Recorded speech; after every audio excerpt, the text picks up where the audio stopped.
आज हम class 10th का फिजिक्स का तीसरा चैप्टर पढ़ा रहे हैं।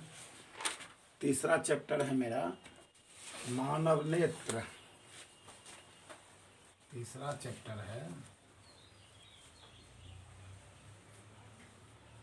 अध्याय 3 और इसमें हमको पढ़ना है मानव नेत्र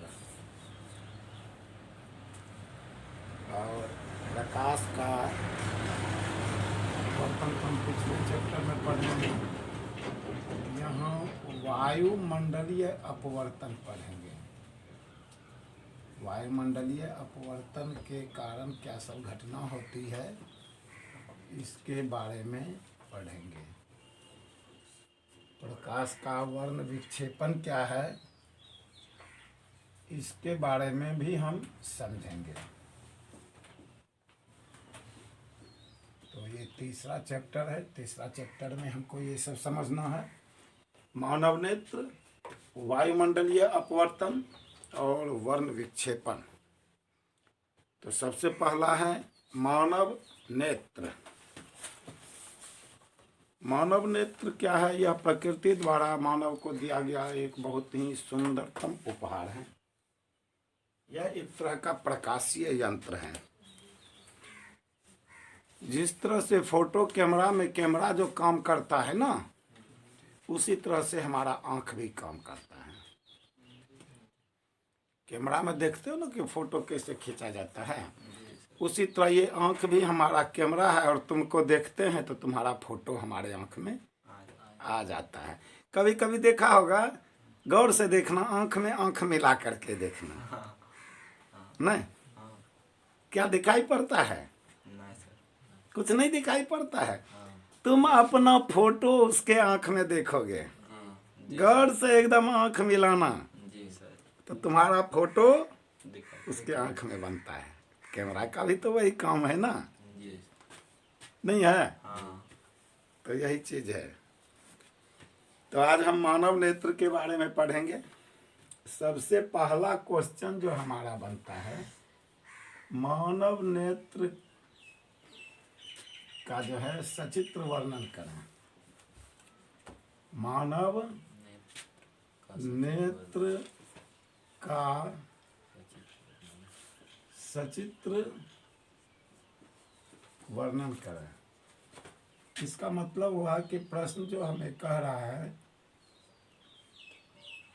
नेत्र का चित्र बनाएं और उसमें कहाँ क्या है इसको दिखाइए। तो सबसे पहले हम नेत्र का चित्र बनाते हैं। क्या करते हैं? नेत्र का हम चित्र बना लेते हैं, क्योंकि सचित्र वर्णन करने के लिए कह रहा है, तो हम चित्र बना लेते हैं नेत्र का।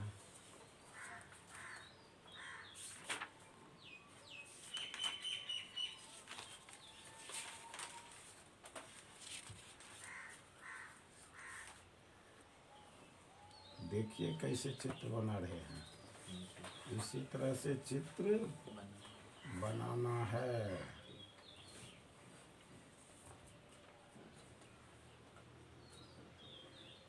ठीक है? कोई दिक्कत है यहाँ? नहीं ना?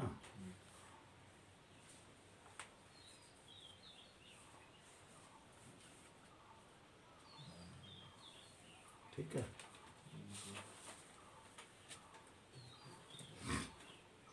यहाँ फिर क्या करते हैं?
बनता है।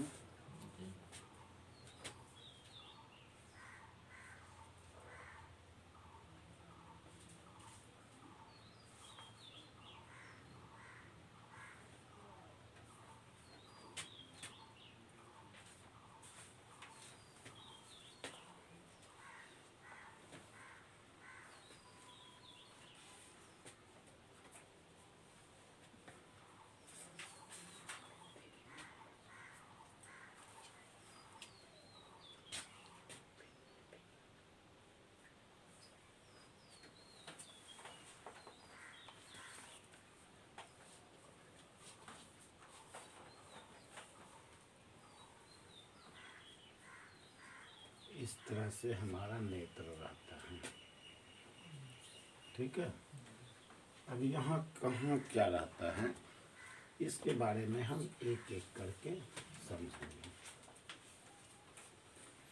सबसे पहले देखो, यह एक लगभग गोला के जैसा होता है, जिसको कि हम गोलक कहते हैं। क्या कहते हैं हम? गोलक। नेत्र गोलक।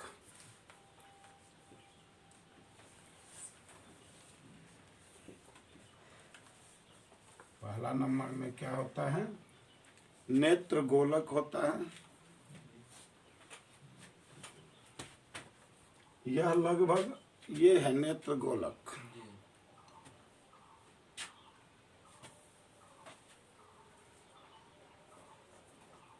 यह लगभग गोलाकार भाग होता है।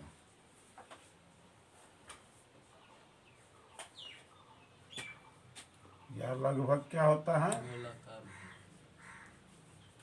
गोलाकार भाग होता है।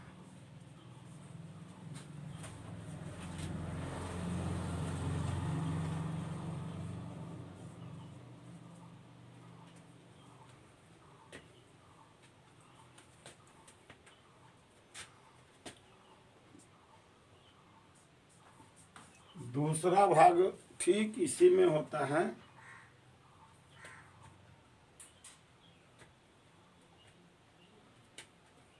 श्वेत पटल।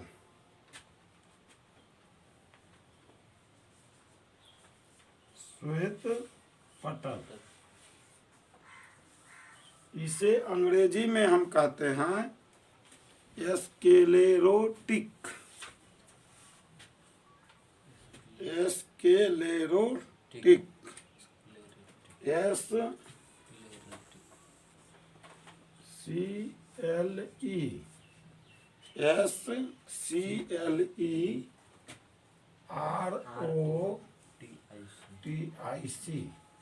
पढ़ते क्या है?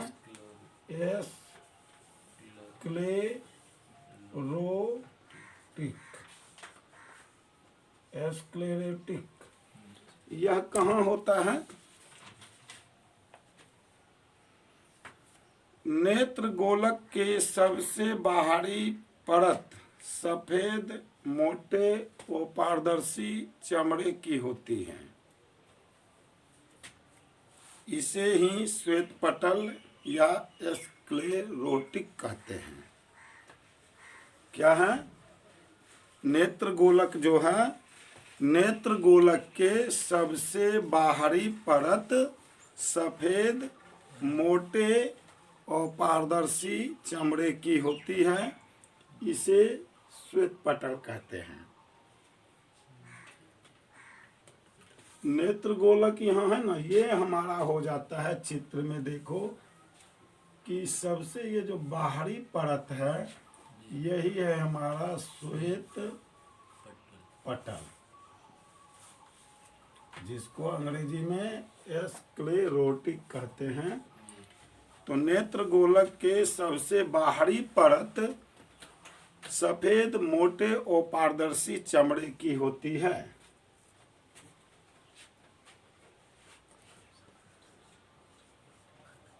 नेत्र गोलक की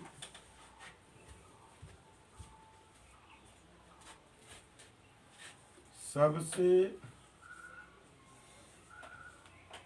बाहरी परत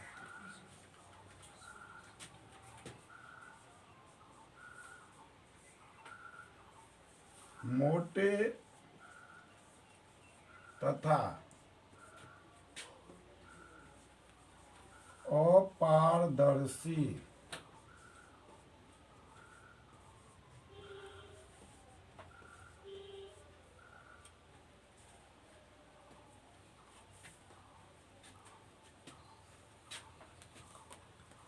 यहाँ दे देंगे सफेद होता है,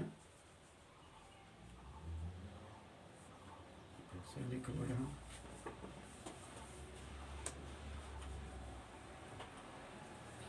सफेद मोटे तथा अपारदर्शी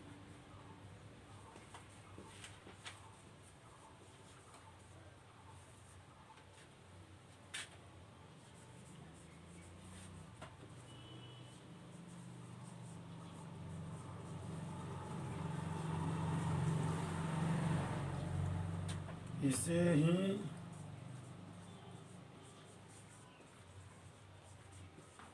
श्वेत पटल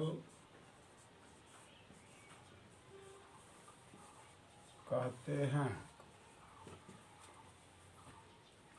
ठीक है,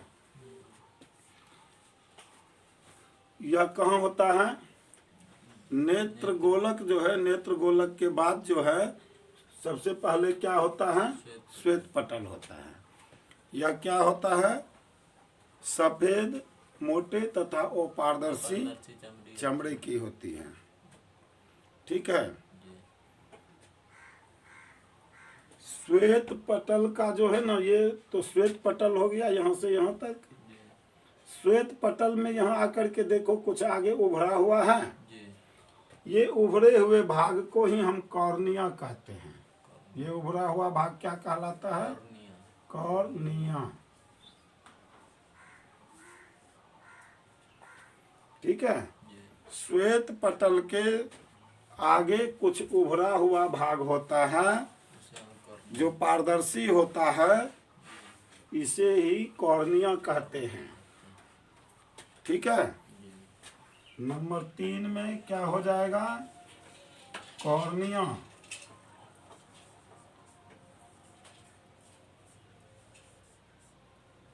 समझ रहे हो चित्र से?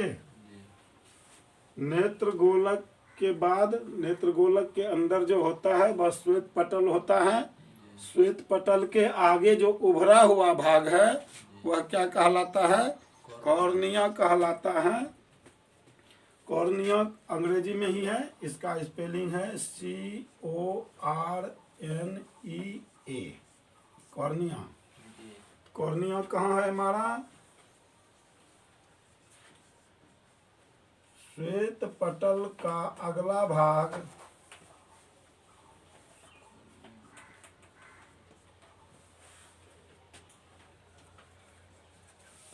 जो कुछ उभरा हुआ रहता है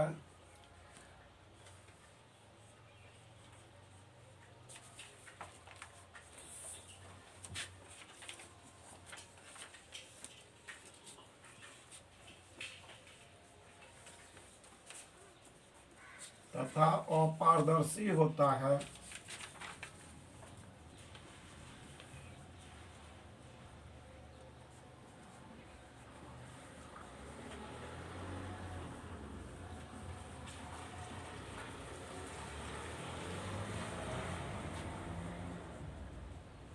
उसे कॉर्निया कहते हैं।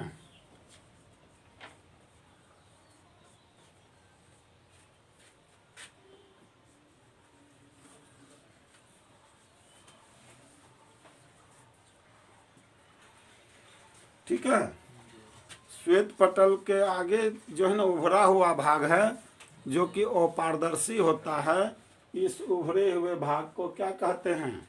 कॉर्निया कहते हैं। ठीक है, अब तीसरा नंबर में है कॉराइड। इसको नोट कर लो तो फिर हम आगे दिखाते हैं। अभी हम इसमें क्या सब चीज देखे हैं? नेत्र गोलक समझ गए हैं कि नेत्र गोलक क्या है? श्वेत पटल समझे हैं कि श्वेत पटल कहाँ है, कॉर्निया समझे हैं कि कॉर्निया कहाँ है। ठीक है, इतना सा चीज हम समझे हैं, इसको नोट कर लीजिए।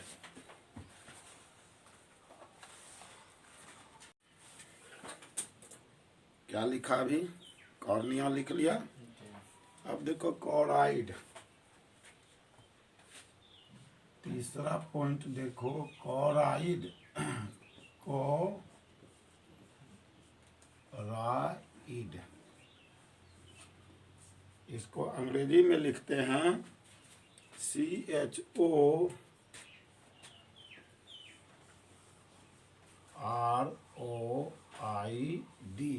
कॉराइड। यह कहाँ है नेत्र में, अब इसको समझो।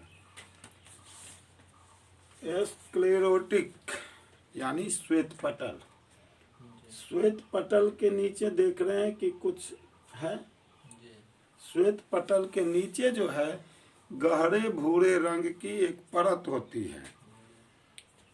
श्वेत पटल के नीचे गहरे भूरे रंग की एक परत होती है जिसे कॉराइड कहते हैं। कॉराइड कहाँ है, श्वेत पटल के नीचे।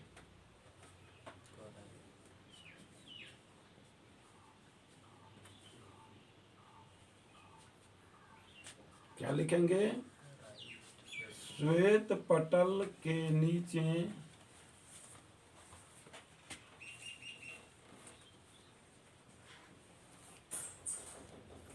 गहरे भूरे रंग की एक परत होती है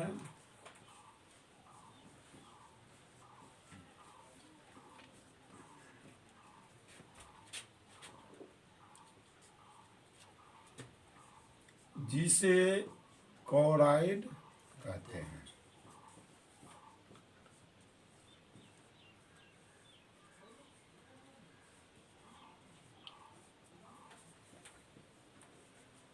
ठीक है,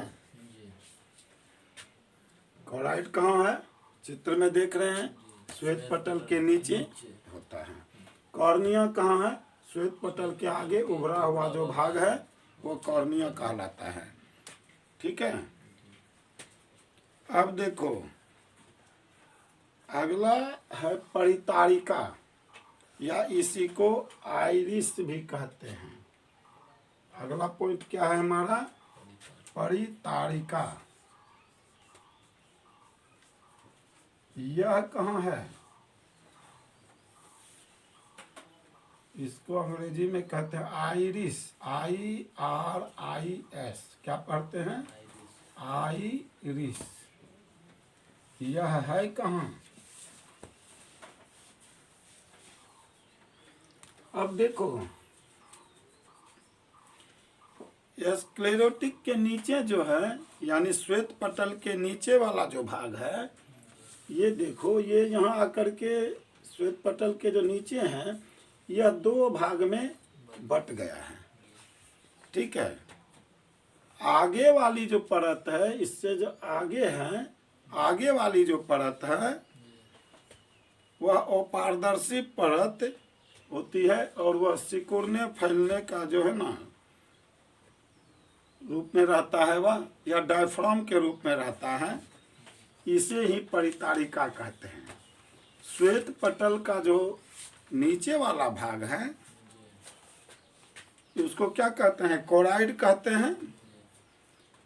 यह जो कॉराइड है यह आगे चल करके दो भागों में बट जाता है। यहाँ देखिए कॉराइड आगे आकर के दो भागों में बटा हुआ है। तो इसका अगला भाग जो होता है वो पारदर्शी परत जो है सिकुड़ने फैलने वाली डायफ्राम के रूप में रहती है। इसे ही क्या कहते हैं हम, आइरिस कहते हैं। ये है हमारा आइरिस या परितारिका। परितारिका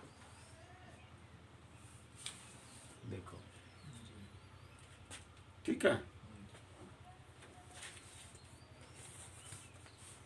तो हम क्या लिखेंगे, कोराइड की परत आगे चल करके दो भागों में विभक्त हो जाती है।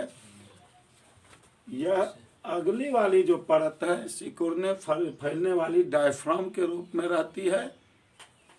ये अगला वाला जो भाग है यही हमारा परितारिका कहलाता है। कोराइड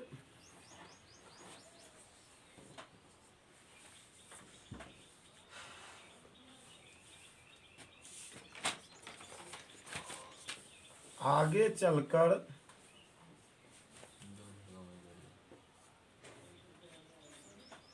दो भागों में विभक्त होती है।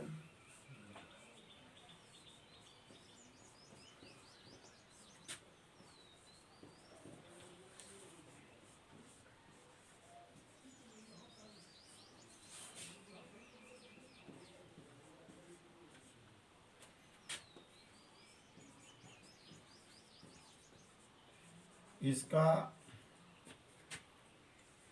आगे वाला भाग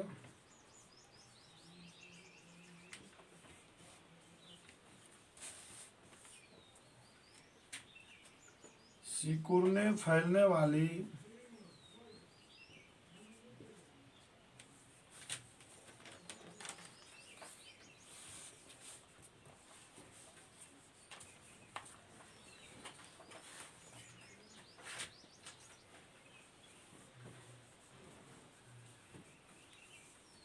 डायफ्राम के रूप में होती है।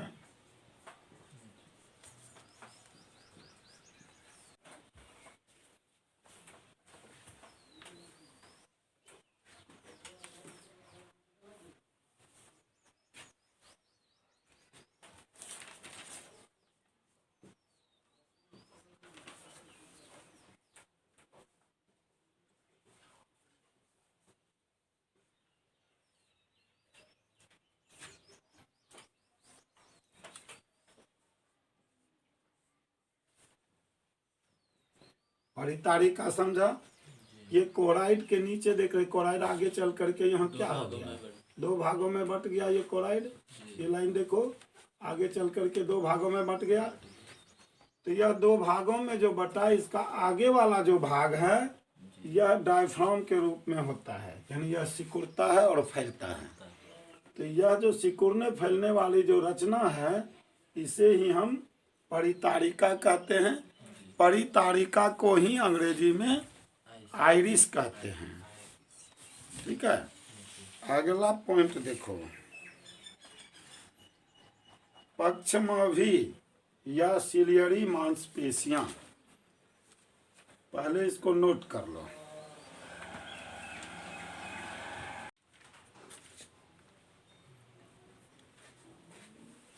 अब आगे हम देखते हैं, परितारिका के बाद क्या है हमारा, सिलियरी मांसपेशियां हैं। ठीक है, ये सिलियरी मांसपेशियां कहाँ हैं?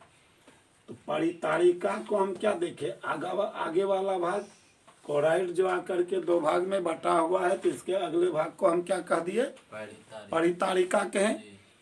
तो परितारिका के पीछे वाले भाग को हम क्या कहते हैं, पक्षमाभी या सिलियरी मांसपेशियां।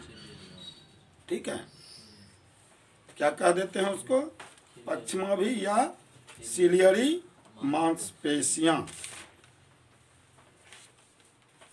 तो 5वां नंबर में लिखो सिलियरी मांसपेशियां, या इसको पक्षमाभी भी कहते हैं, पक्षमाभी या सिलियरी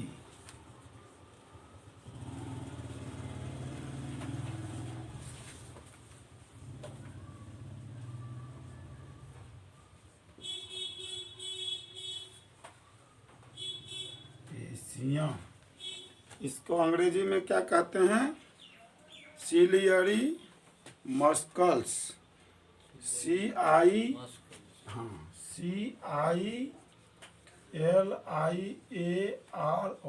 सिलियरी MUSCLES,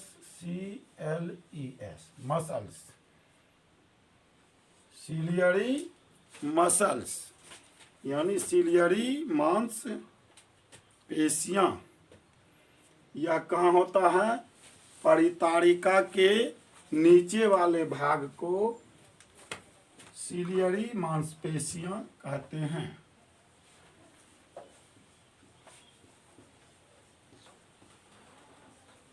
परितारिका के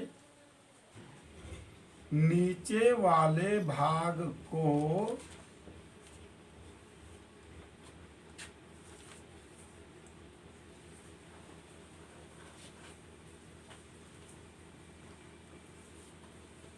सीलियरी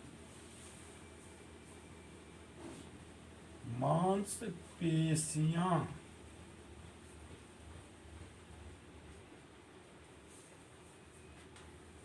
कहते हैं।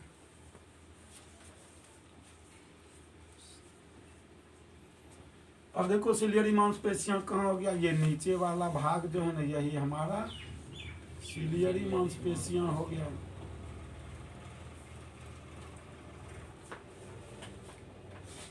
सीलियरी मांसपेशियों का अंग्रेजी हिंदी क्या है? पक्षमाभि मांसपेशियां।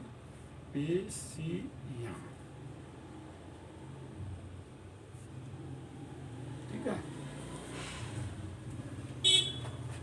उसके बाद छठा पॉइंट है हमारा नेत्र लेंस।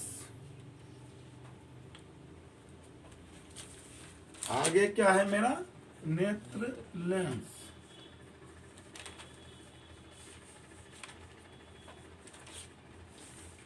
या इसी को स्फटिक लेंस भी कहते हैं।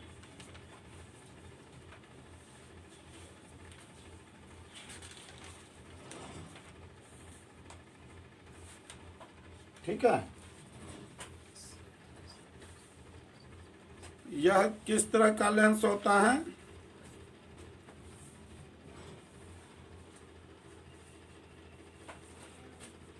नेत्र लेंस जो होता है उत्तल लेंस होता है। नेत्र में यह है कहाँ? नेत्र लेंस जो है वह सीलियरी मांसपेशियों से लटका हुआ रहता है। सीलियरी मांसपेशियों से लटके हुए भाग को हम नेत्र लेंस कहते हैं। ये जो यहाँ है ना, यहाँ हमारा देख रहे हो इससे, तो ये है हमारा नेत्र लेंस। इसी को कहते हैं नेत्र लेंस। सीलियरी मांसपेशियों से लटके हुए भाग को नेत्र लेंस कहते हैं। यह उत्तल लेंस होता है। सीलियरी मांसपेशियों से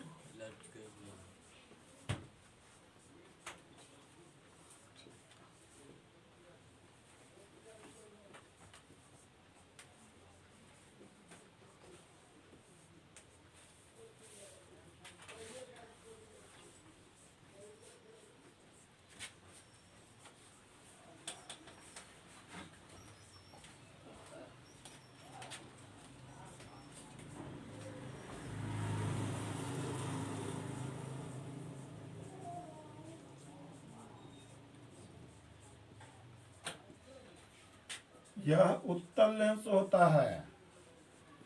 सवाल कर देगा कि आंख में किस तरह का लेंस होता है? आंख में उत्तल लेंस होता है। समझा?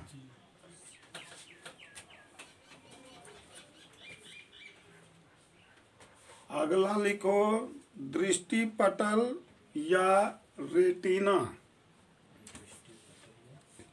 रेटिना दृष्टि पटल को ही अंग्रेजी में रेटिना कहते हैं। यह है कहाँ आंख में? दृष्टि पटल RETINA, इसको अंग्रेजी में रेटिना कहते हैं।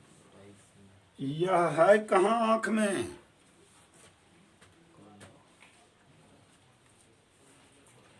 नेत्र गोलक जो है ना, यह जो गोलाकार भाग है जिसको कि बाहर से हम नहीं दिखाएं, यह गोलाकार भाग है जिसके अंदर हमारा नेत्र गोलक रहता है।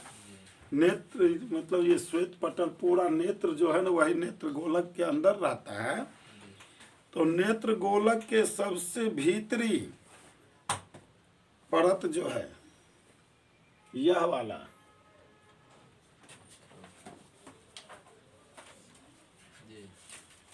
नेत्र गोलक के सबसे भीतरी परत को हम दृष्टि पटल या रेटिना कहते हैं। ठीक है, तो जो हमारा रेटिना कहाँ है इसको समझा, लिख देंगे यहाँ। नेत्र गोलक के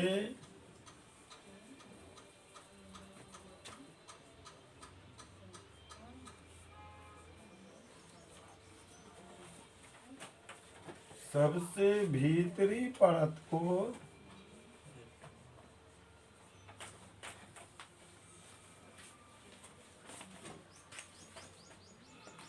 दृष्टि पटल या रेटिना कहते हैं।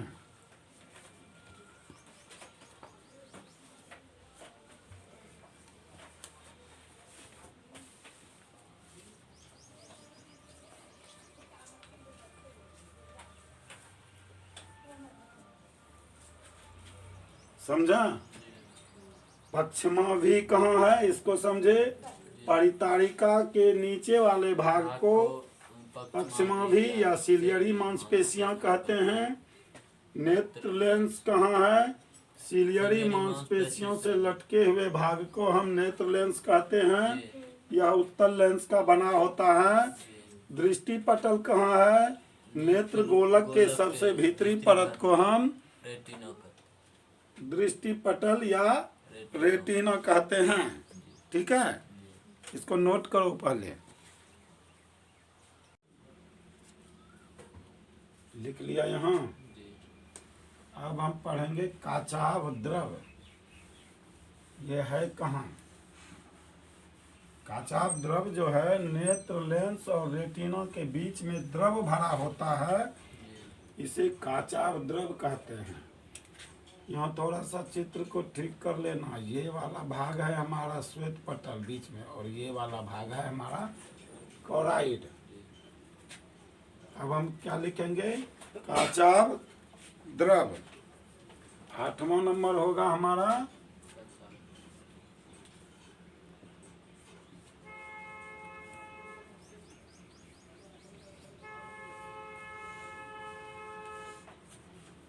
इसको अंग्रेजी में क्या कहते हैं, vitreous humour.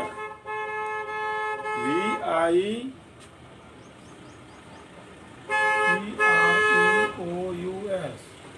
Humour,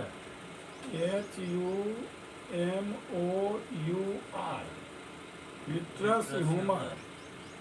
vitreous humour यह कहाँ है, नेत्र लेंस है ना, और ये सबसे अंतिम परत क्या है, रेटिना है। तो नेत्र लेंस और रेटिना के बीच द्रव पदार्थ रहता है, इसे ही हम काचाभ द्रव कहते हैं। क्या लिखेंगे, नेत्र लेंस और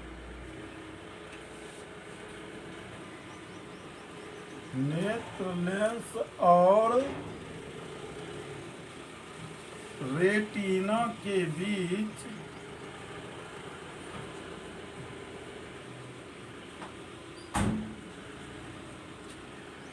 द्रव पदार्थ रहता है,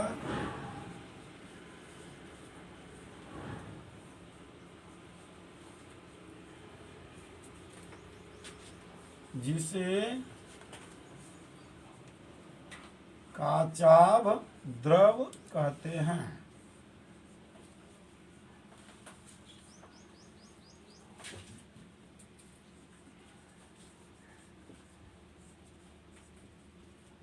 यह कहाँ है, इस जगह है, इस जगह।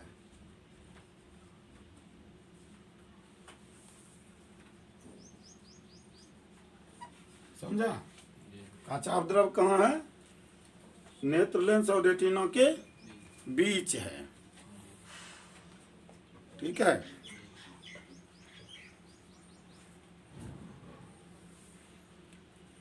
जलीय द्रव या नेत्रोद कहते हैं।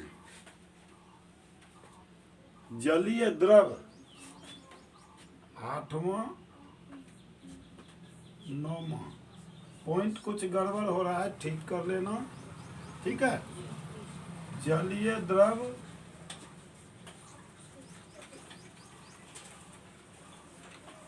या नेत्रोद, इसको नेत्रोद भी कहते हैं, एक्वस ह्यूमर कहते हैं इसको। एक्वस ह्यूमर, AQUEOUS,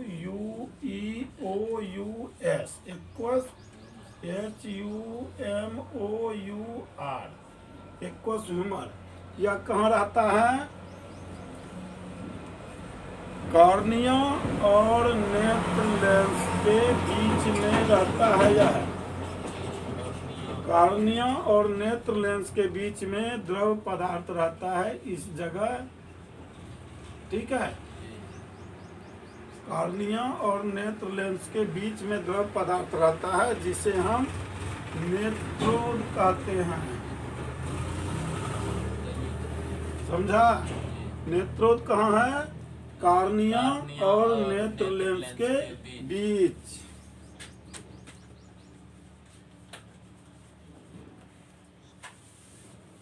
कॉर्निया और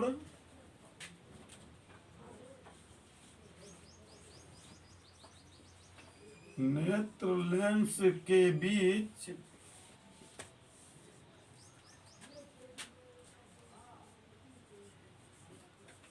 द्रव पदार्थ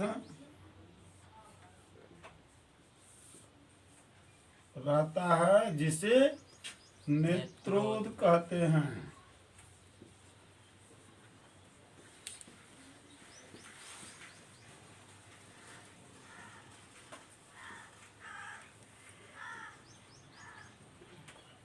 समझा? Aqueous humour.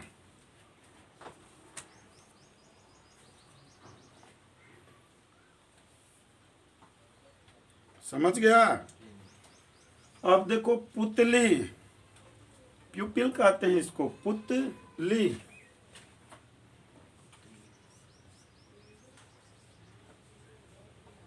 पुतली, इसको क्या कहते हैं? PUPIL, प्यूपिल। यह कहाँ होता है? परितारिका के बीच का जो छेद होता है, वहाँ हमारा पुतली होता है।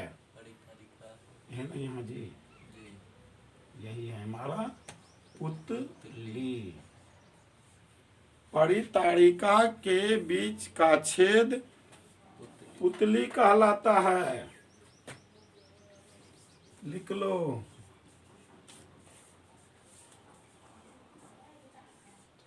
परितारिका के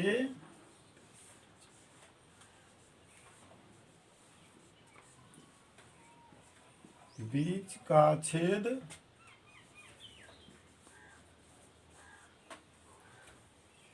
पुतली कहलाता है।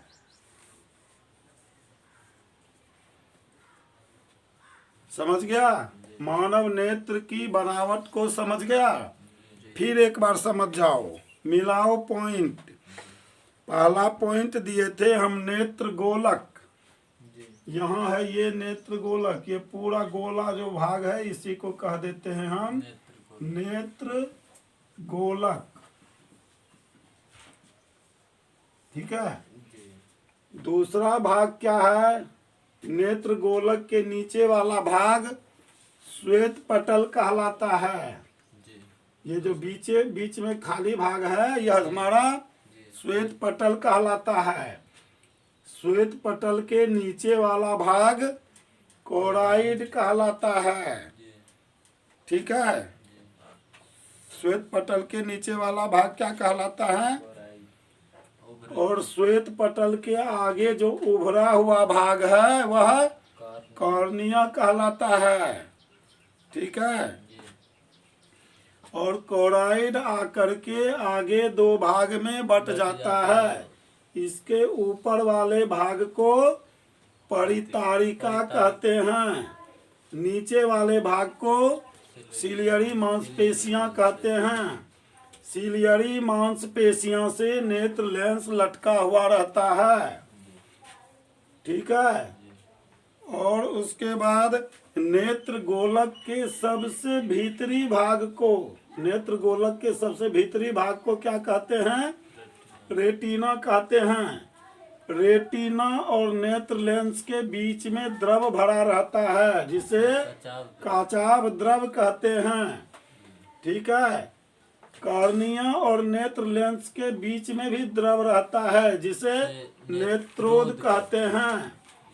परितारिका के बीच में जो छेद रहता है वह क्या कहलाता है? पुतली कहलाता है। इस तरह से नेत्र का बनावट है। प्रत्येक का नाम, प्रत्येक भाग का नाम हम जान गए हैं। कोई दिक्कत यहाँ नहीं ना। अब आगे हम देखते हैं कि नेत्र में काम कैसे करता है प्रकाश किरण। अब ये तो बनावट हो गया। अब क्रिया विधि हम देंगे। बनावट को समझ गए हैं ना। नेत्र की क्रिया विधि या नेत्र लेंस की क्रिया विधि इसी में है। जब नेत्र का जो है ना कहेगा सचित्र वर्णन करने के लिए तो बनावट पहले लिख देंगे। बनावट में हम समझ ही गए हैं कि क्या सब देना है।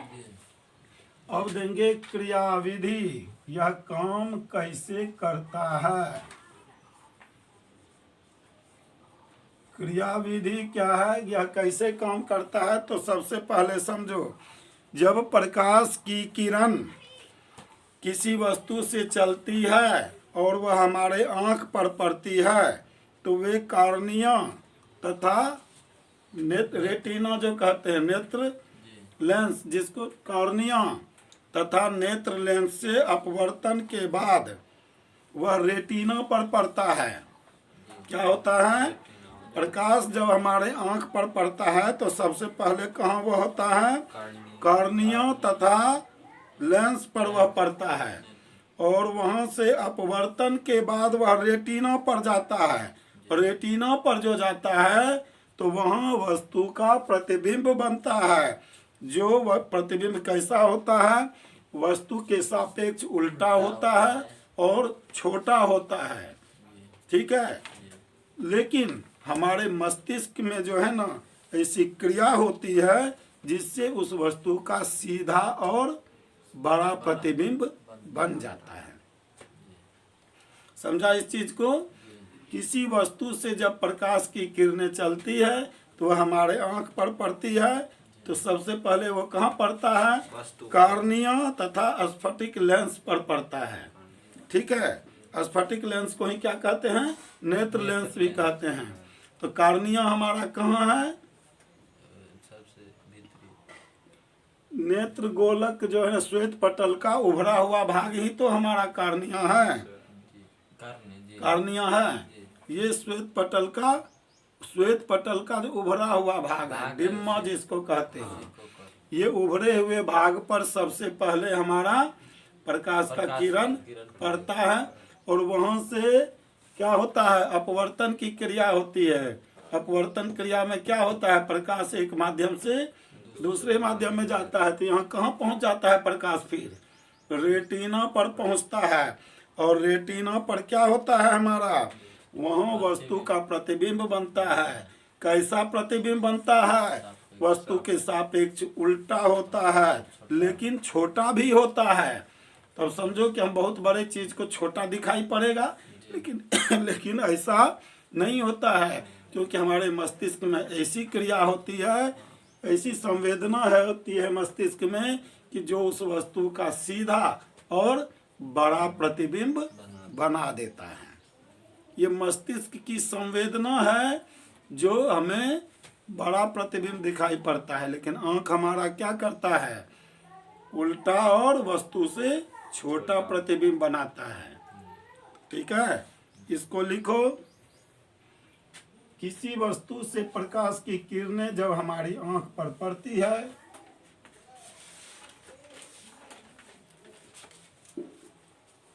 किसी वस्तु से जब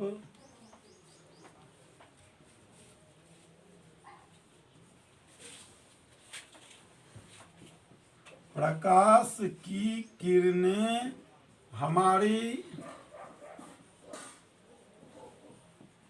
आंख पर पड़ती है तो वह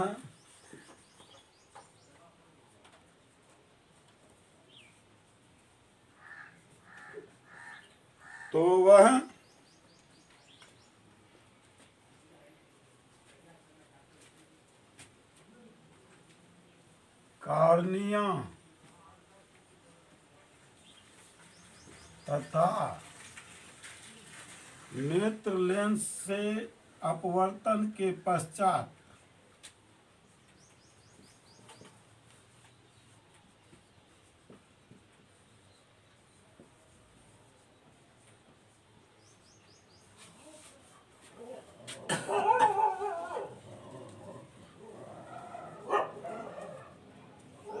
रेटिना पर पहुंचती है।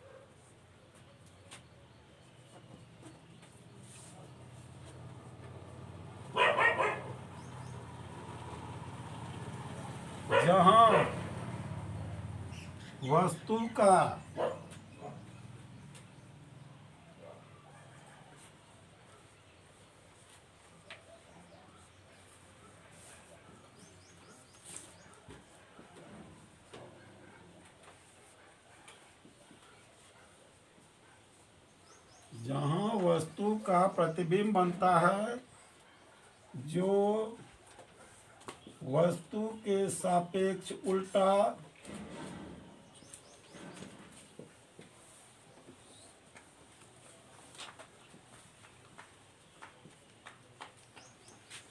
तथा छोटा होता है।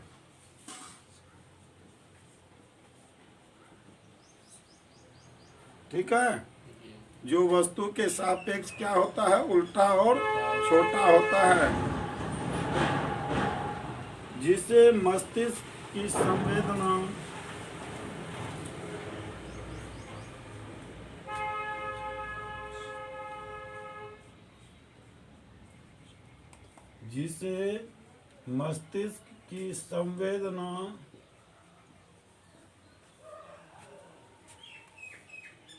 सीधा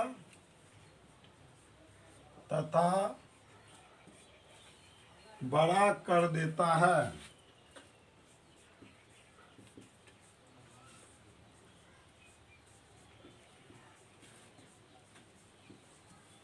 इस प्रकार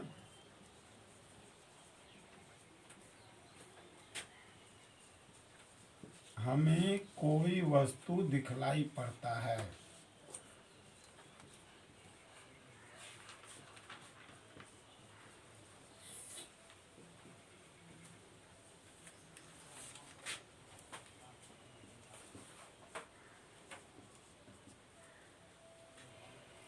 समझा? आंख से हम किसी वस्तु को कैसे देखते हैं? तो किसी वस्तु से जब प्रकाश की किरण चलती है तो सबसे पहले क्या होता है, वह कॉर्निया तथा नेत्र लेंस पर पड़ता है, वहां से अपवर्तन के बाद रेटिना पर पहुंचता है, तो रेटिना पर हमें उस वस्तु का प्रतिबिंब बनता है। वह प्रतिबिंब वस्तु के सापेक्ष उल्टा और छोटा होता है, लेकिन हमारी मस्तिष्क की संवेदना जो है उस वस्तु को प्रतिबिंब को बड़ा कर देता है और सीधा भी कर देता है। इस प्रकार से हमें वस्तु दिखाई पड़ता है। समझा? तो आज हम क्या समझे? मानव नेत्र की बनावट और उसकी क्रिया। मानव नेत्र की बनावट और उसकी क्रिया, यही ना समझे हैं? ठीक है, इसको नोट कर लो।